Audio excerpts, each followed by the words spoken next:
Hey y'all, welcome back to LLC, Lauren and Chantel. I'm so excited to do this video.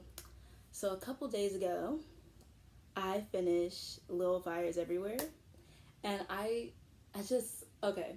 It's been such a long time since I've watched the show, and it was so well put together. The it just had so many layers. The characters were so well developed. I really this might be a stretch. This might be a stretch, but this might be the best show of 2020. I finished it within 2 days. It was so good. So, I just want to go step by step with every detail that I loved about it. I wrote down a couple notes so I won't forget anything. So, first, let's get into the characters. Okay, let's start with Moody.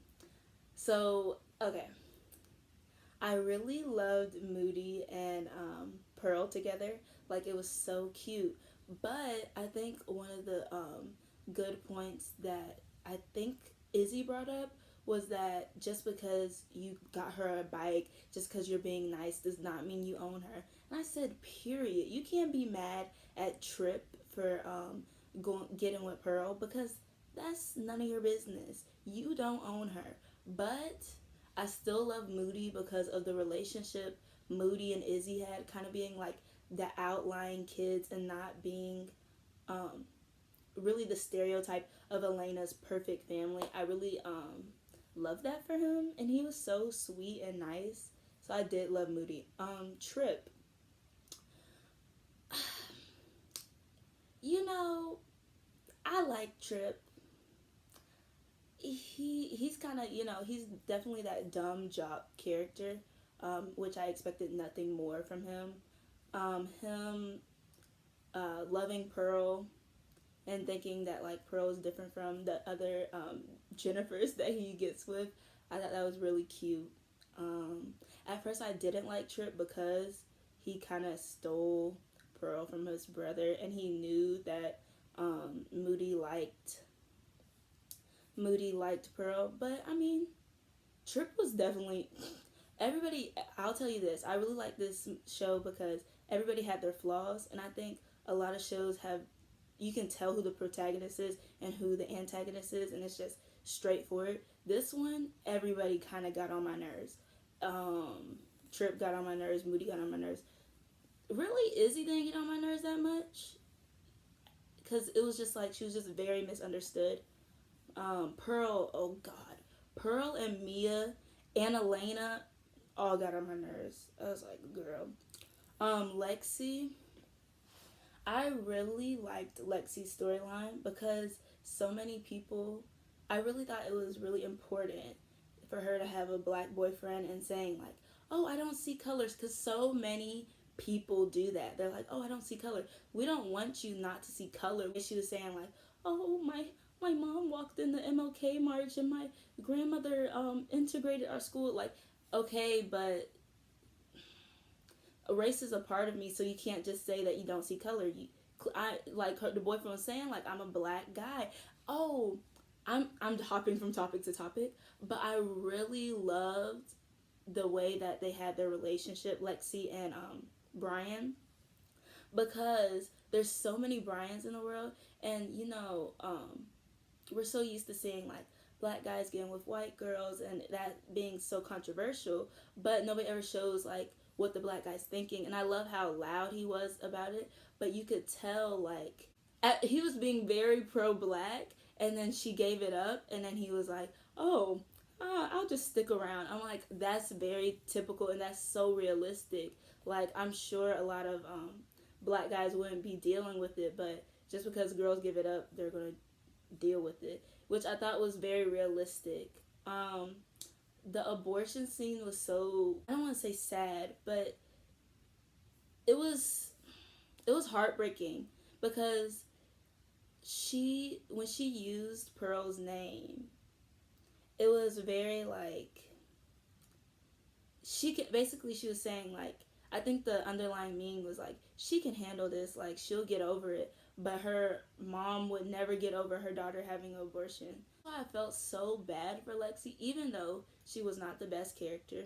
I felt bad for Lexi because her mom always wanted her to be perfect, go to Yale, just fit in this perfect stereotype, and it just was not working. And when she tried to when she tried to pick Pearl's story about the counselor and put it in her Yale essay, I was like, that's really crazy about you. Like, baby, you've never been through no hardship. You never got a C in the class or some. I mean, there had to be some other hardship, but that's.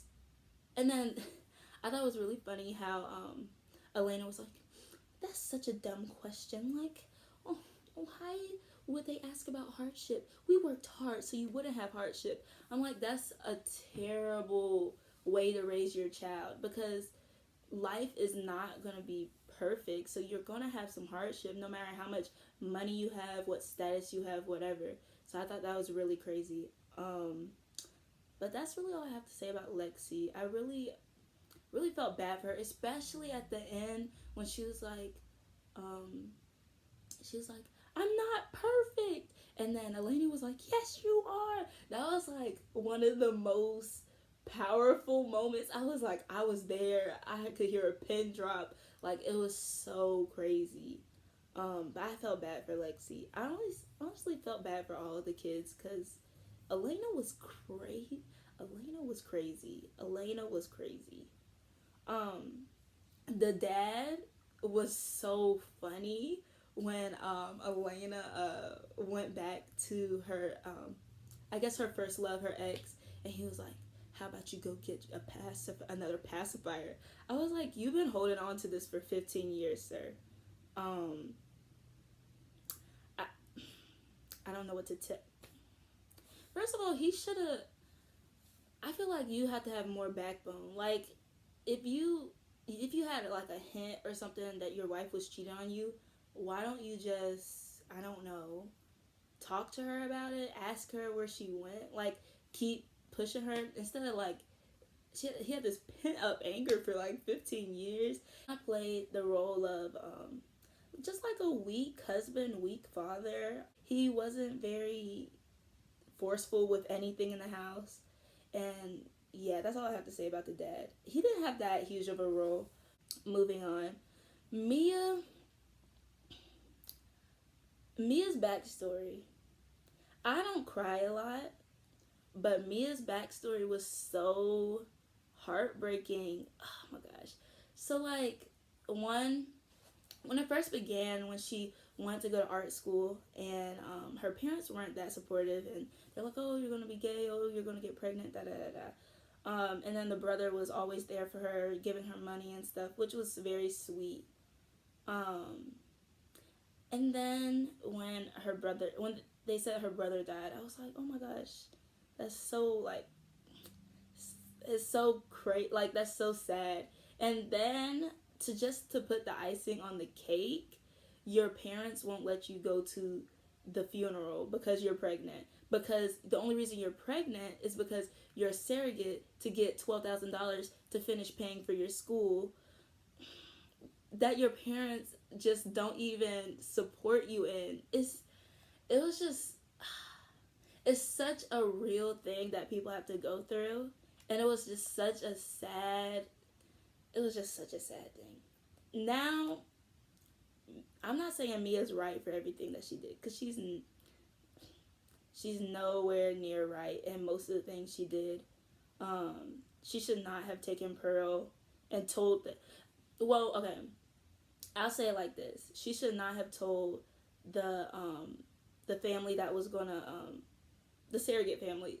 She should not have told them that she died. That's not something. That's not something you do, bro. Like, you cannot do that. And you could tell like she was still guilty. So that's something she shouldn't have done. But I do understand what she means. Like, your mother, like, you'll always be your biological mother will always be your mother. Her biggest her guilt led her to do the things that she did for BB, because she, like, you can tell the parallels, because she was saying like, your biological mother will always be your mother, like that kind of thing.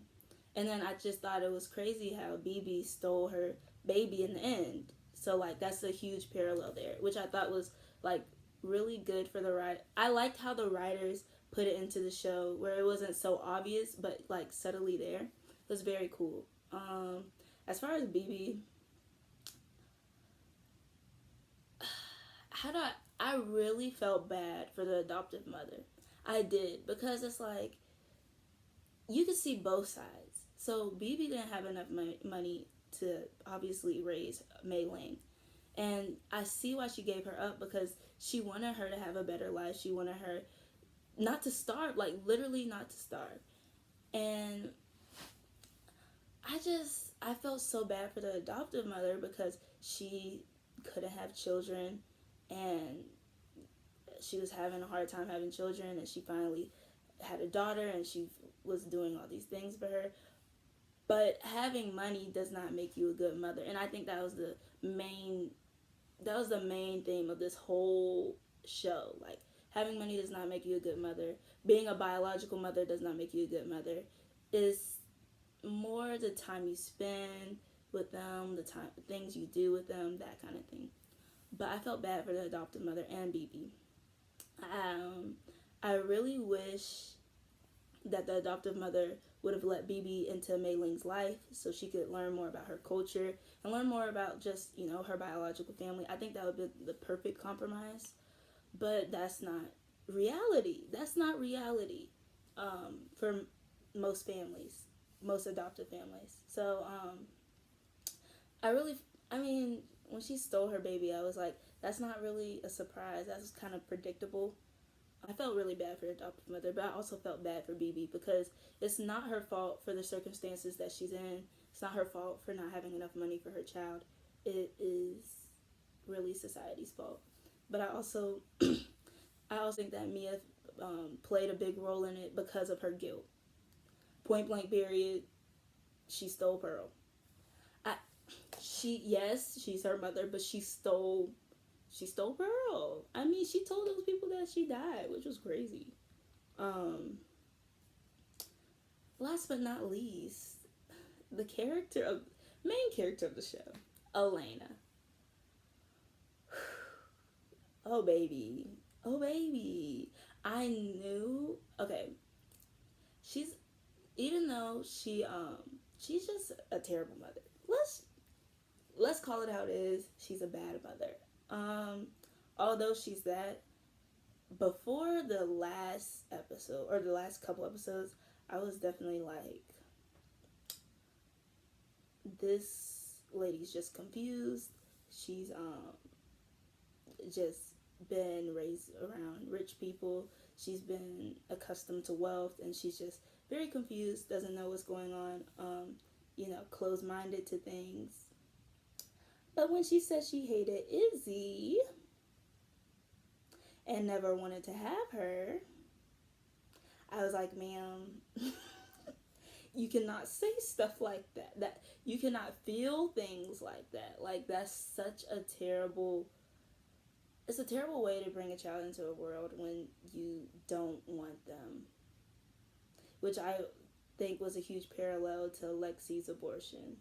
The father wanted it, the grandmother wanted it, everybody wanted it. But if you're as a mom and you don't want it, and then you tell your child that you hate her and you never wish she was there, and everybody calls her Izzy, you call her Isabella, you scream at her about her shoes, you scream at her about her hair, and you just don't accept anything about her. You ignore her when she's clearly telling you, hey, I'm different than everyone else. And it was just that was another heartbreaking thing. It was like, you genuinely you literally said you hated her. It's not funny, but it's like, it's a sad reality, because I know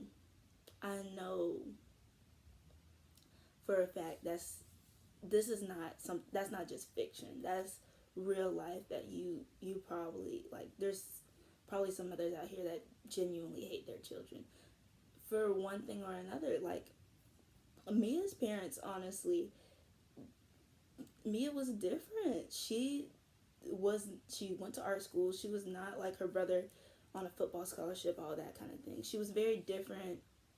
Got pregnant, was gay, like all those different things, and they hated her. I feel like you can't say you love someone and not accept them for who they are. That's just, you can't. And Elena never accepted Izzy, which was so sad because you could tell it was definitely a parallel when Mia was accepting Izzy and showing her art and all that kind of thing and having heart to hearts with her, whereas Pearl was being accepted by Elena, which was great. Um, you could definitely see that Pearl wanted to be a part of that world. She wanted to be accepted.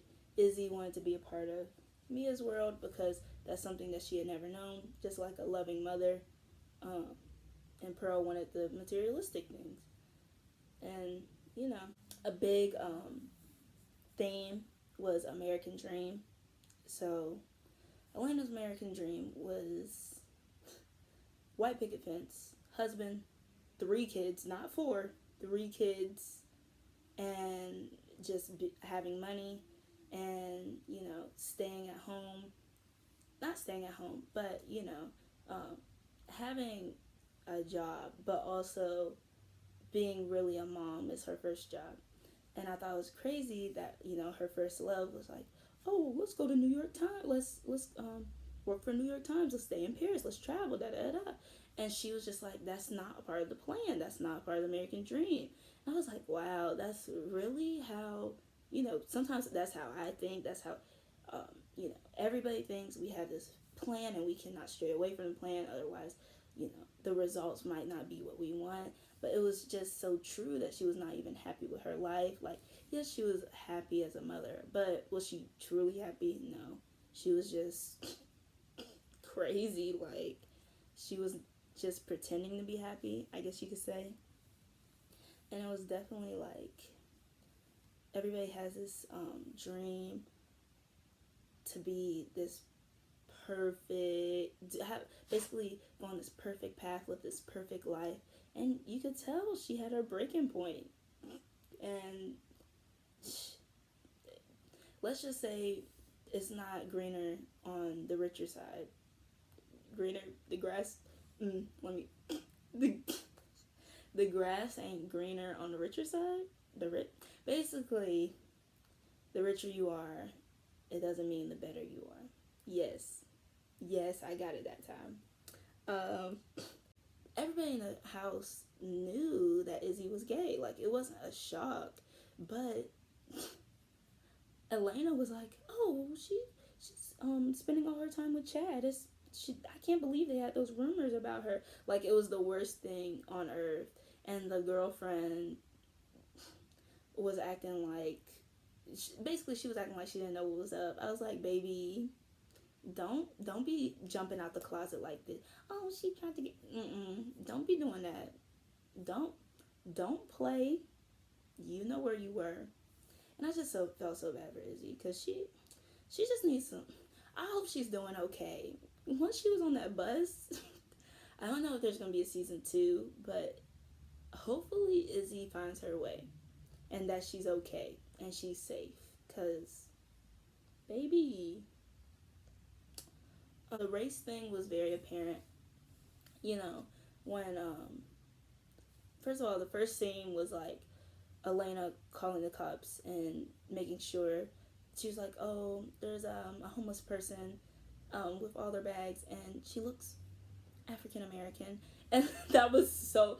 I think all those scenes where she's like, "Oh, I don't say black, I say African American." I thought that was so on point. It was very on point. I thought it was also funny when she was like, "Oh, do you want to clean around my house?" Da da da. I was like, girl. And then the most famous line where Kerry Washington's like, "Every white woman wants to be friends with their maid." I was like, hey, might have said something, but that was funny. I'm trying to think what else about the show. It's just so Like, you could literally go episode by episode and probably talk about it for hours. Like, it was really good. I never read the book, so I really want to read the book. So I'm gonna go through Twitter and look at some of the like tweets from hashtag Little Fires Everywhere and just talk about those. Okay, let's look up little tweets. It says Mia to Elena, if she had the mother she deserves, she might have had the courage to put her own name on down at the clinic. Oh, this is the abortion thing. Yeah, that was so. I know Elena had to be sick. She was in denial. She was definitely in denial. Oh, I didn't talk about the biggest part. The little fires everywhere. The fact that I'm sorry, it's not funny. The fact that they all set it on fire. So I thought that Izzy was gonna set it on fire, but I was like, no, that's too predictable. Then I was like, Mia might have set it on fire. No. And then I was like, oh, maybe Elena. No. I never thought it would be all three of the other kids. Not Moody. Moody. No, that was a good ending. That was not predict. It wasn't predictable for me. I'm sorry, it wasn't. It was good. It was good. Chef's Kiss, quality show. The acting, Reese Witherspoon and Kerry Washington, all of the kids, they did what they needed to do, and they acted, and it was good. Nobody was lacking in that show. The people that played the younger actors that played young Mia and young Elena, perfect match. Face, expressions, chef's kiss, chef's kiss. I found one. It says, so Pearl cussed out her black mom and yelled at her black mom to get out of her room that her black mom paid for and she got out of. I thought that was funny, but Mia needed to be yelled at because you were sitting on $400,000, and we were living basically house to house, like we were living like we were poor, and we technically weren't. But I see why she didn't want to sell the picture. So I mean, Pearl didn't have all the facts, but also I didn't like how Mia was so secretive with Pearl. So that, like, I don't blame Pearl going to Atlanta for answers because it was this huge secret. Like, you don't tell me about my dad. You don't tell me about why we're doing the things we do. Like, and now I find out from Trip that you have $500,000 in the bank. Okay, baby. And we're getting our clothes from Goodwill, and we're getting our furniture off the street. Right. Moving on. Mia, you know what? Mia is not the best mother. Actually, none of them are. Tuh. Okay, here's another one. It says Bill Richardson, who's the dad, is a good one because if I go to clear my mind and return to my home burning down, I'm driving clean past that and starting a new life. I'm getting. It says I'm getting a new wife, a new kids. I'm done. Yeah. Yeah. It's crazy because all your stuff is in the house. Everything. Like, I know, I didn't even think about that. Bill must be sick. Like, he probably thinks that Izzy did it, unless they told him. Somebody tweeted, y'all are not giving Mia the hate that she deserves. She was very rude. Like, if I was Elena, I would not be dealing with her because she was so rude. Like, she was very standoffish, and she was not a pleasant character. I don't care. I'm gonna do one more and then I'll be done. This one's pretty good. It says Elena having the caucasity to speak on what a real mother should or shouldn't be doing while hating her own is absolutely terrible. Yeah, so it's definitely, that's the biggest, like I said before, that's the biggest theme of this show. Like, she is telling Mia that she's a terrible mother, because she doesn't care about Pearl, and she basically, which in a way she cares about Pearl, but she just went about it the wrong way sometimes. But she she's a bad mother because, one, Lexi couldn't even come to you when she couldn't really turn to you because you want her to be perfect all the time and she can't talk to you about anything. Two, you didn't even know that Pearl was dating Tripp and not Moody. Like, she's like, Moody, did you know that Pearl had an abortion? Baby, you about a couple episodes behind because she's dating Tripp. So, hate to break it to you. And then three, the most obvious reason she hates Izzy. And then you're telling Mia how to raise her child, and your child is going to her for comfort, which is so sad. But yeah, I really hope y'all like this video. I really hope y'all like Little Fires Everywhere. If y'all haven't watched it, this is a lot of spoilers. But you should watch it. It's such a good show. Yeah. So new videos every week. And like, comment, subscribe. Y'all know the vibes. Okay, bye.